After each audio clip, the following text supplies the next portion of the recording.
Hello, students of class 10th English medium. Welcome back to MPS virtual classes. Dear student, today I will teach you another new topic of your chapter in geography.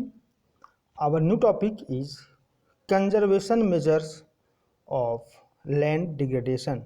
Dear student, कल मैंने आपको land degradation के बारे में पढ़ाया था और आज बताएंगे कि कैसे हम लैंड डिग्रेडेशन को रोक सकते हैं. Now we start.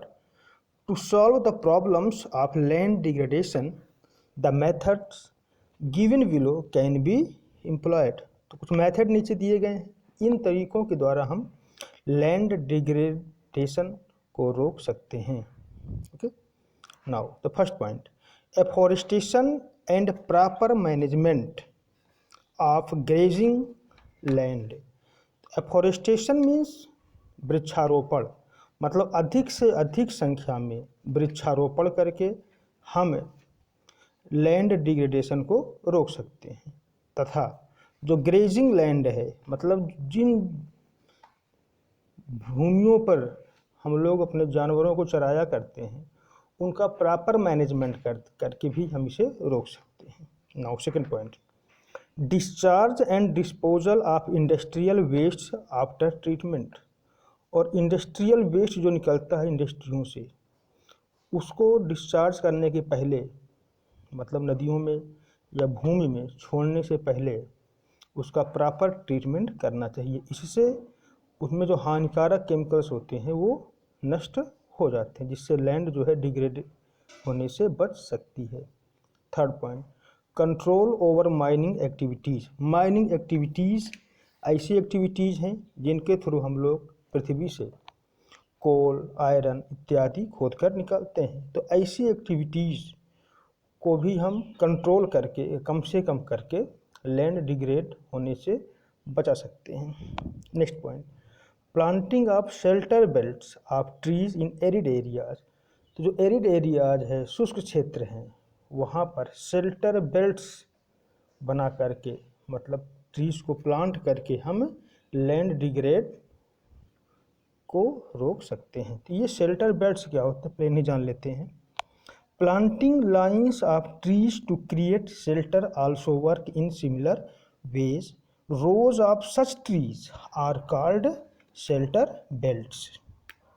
These shelter belts have contributed significantly to the sublimation of sand dunes and in stabilizing the desert in western India. तो हमारा वेस्टर्न इंडिया है, विशेष करके राजस्थान में, जहाँ पर आंधी इतनी तेज़ चलती है कि वहाँ की जो सॉयल होती है, उपजाऊ भूमि होती है, वो उस हवा के साथ उड़ जाती है. तो ऐसी स्थिति को रोकने के लिए खेतों के चारों ओर पंक्ति से लाइन से बहुत सारे पेड़ लगाए जाएं, जिससे चलने वाली हवाओं से जो मिट्टी उड़ जाती है वो ना उड़ सके. तो ऐसी बेल्ट्स को हम लोग शेल्टर बेल्ट कहते हैं. Now next point, control on over grazing.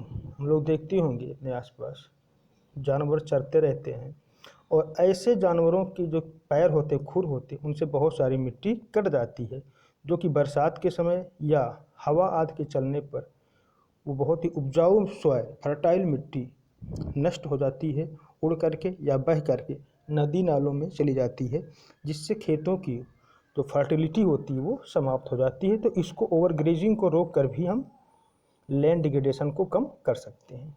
Next point, stabilisation of sand dunes by growing thorny bushes.